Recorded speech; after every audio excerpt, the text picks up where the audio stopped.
Dream is still alive, boys and girls. If you're wondering what is this guy talking about, let me ask you a question. Who is your favorite chess player?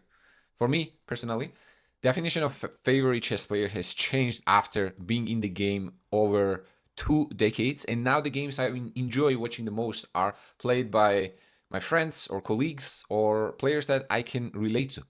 So this video is going to be about Grandmaster Titas, who continues his heroic journey at the World Cup and passes the test of the first round against Grandmaster Sebastian Bogner from Switzerland, formerly from Germany. I think I actually did review one game of that, but Titas was able to win the last rapid game with white colors after having drawn the first game and moved on to the next round where he is facing Super Grandmaster Wesley. So, one of the top players of our generation. Me and Wesley are actually exact same age. We have played each other many times. First time I played him was at the World Junior or World Youth Championship under 10. Under 10 years old. We're both unrated. That's kind of crazy, actually. But Titas, a little bit about Titas. He lives in Dallas. Also, we part-time, let's put it that way. And we went to University of Texas at Dallas together and have played many tournaments together. So I wish him best of luck, and anything is possible in a single game of chess. Let's see his first game against Wesley, so with black colors. Wesley starts with e4, e6, d4, d5, knight c3. We have French defense on the board. Bishop b4, Wiener variation. Pawn to e5, c5, a3. Bishop c3 is probably one of the craziest lines, but Titas moves the bishop back, actually doesn't take on c3. Queen g4, knight goes to e7. I'm not going to discuss the theory too much. Here d takes c5, bishop takes c3, so white does not play b4 there. Now, if you're wondering, is g7 pawn hanging? Yes, it is hanging on the previous move here, let's say, after knight e7. But then there would be rook g8 attacking the queen, and when you move the queen away, then this pawn is gonna fall. Okay, and now there is an annoying pressure on this diagonal. So d takes c5 was played, bishop takes c3, b takes c3, short castle, bishop goes to d3. We already have a very strange material balance here. White is up a pawn, but all his pawns are extremely weak. So technically, in terms of the pawn structure, black has a lot better pawn structure here, like queen c7, knight d7, for example. Knight d7 is what Titas starts with. Knight f3, then knight goes to f5, marked as an exclamation mark move. What is the reason? If black was to take on c5, there is a Greek gift going on here. Bishop takes h7, knight g5 check, queen goes to h5 next. And this is a standard trick. If there are no defenses around the h7 square, that is a very common tactic, okay, called Greek gift. And now the point is, king is not going to be able to run away. When you do rook e8, for example, queen h7, then queen h8, knight h7, bishop g5 check, like f6, queen g7, checkmate. So black has to stop bishop h7, and that is accomplished with knight to f5. Now point is, if you take bishop f5, I believe we take back queen f5, knight takes e5, attacking the queen, using the fact that king is still in the center. If you take there, there's going to be a skewer. So short castle, knight takes c5, and black gains the pawn back, but white still keeps the initiative. That bishop has to be eliminated because it was literally the most dangerous piece for the black king. Then black plays b6, rook e1, and this is where it all gets started, kind of. So equal material with opposite color bishops. Whose bishop is better? We'll see. Now white seems to have a little more space, therefore initiated. So black decides here to play f6 to get rid of some of this pressure, because probably he was worried about moves like g4 and then sacrificing on h7.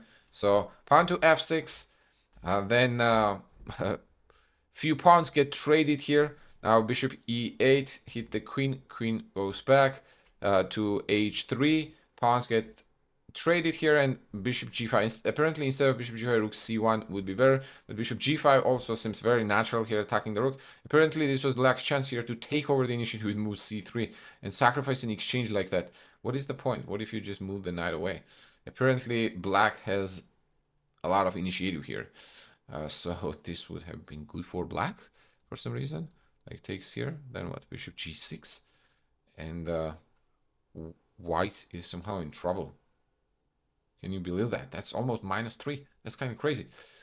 Okay, rook f8. I'm not going to engage into that much farther here. So black is gonna lose that pawn back. White is gonna regain the pawn back and ends up with a slightly better pawn structure. Now there will be a lot of shuffling here. Pawns gonna get traded on the other side of the board. Queens also gonna get traded, and we're left with this endgame where black has a clear weakness on e6 and a very passive bishop on f7. But you know what they say, only one weakness does not lose the game. So black does lose a pawn here on h5. This was actually an interesting moment right here, but tries to get some activity going.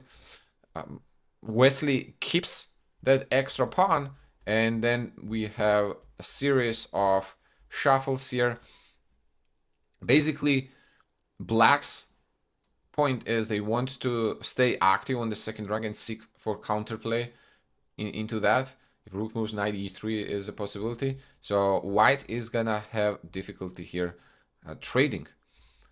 I think after some more shuffles, this was a fun moment here, bishop b2, discover check, and the repeating moves once, but that does not baffle my man Titas.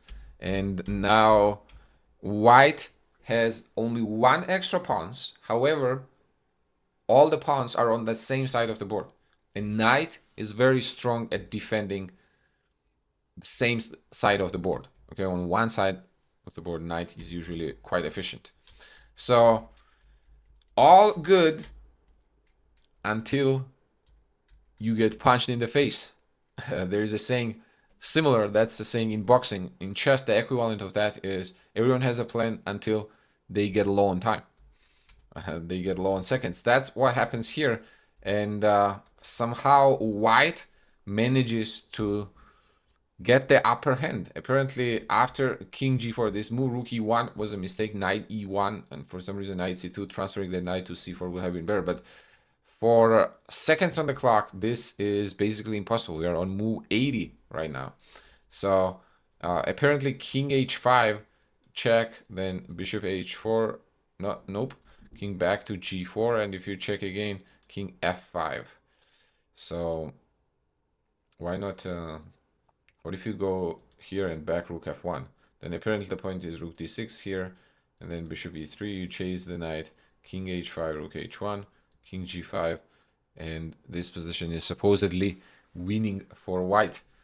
But here's what happens. Now players get in the mutual scramble. They both have under a minute, so that means they are playing on an increment. Players get 30-second increment after each move, so they're just playing on that increment. This position is still supposedly winning for white if they are able to kick the knight away and then progress with the king. But Wesley goes for f4. I'm not sure what the point of f4 here is. Usually sides, defensive side wants to trade pawns, so offensive side wants to trade pieces. That's the rule of thumb. And eventually what ends up happening here is e pawn gets traded for the f pawn. Then rook g2 again was apparently a mistake, because now king h5 is going to be winning, and the winning way here was rook to c6.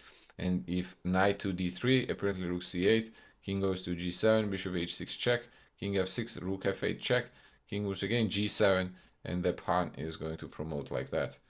On rook c8 check, bishop h6. Yeah, I think it's forced, actually. There's, if the knight is kicked back, nothing black can do about it then. Okay, here king h6, and you can't go rook h2 check, apparently. So that's what happens here, and the final touch was actually very nice. Here we're back to the equality trails. Now white wants to kick the knight away, but it's too late. Your king is on h6.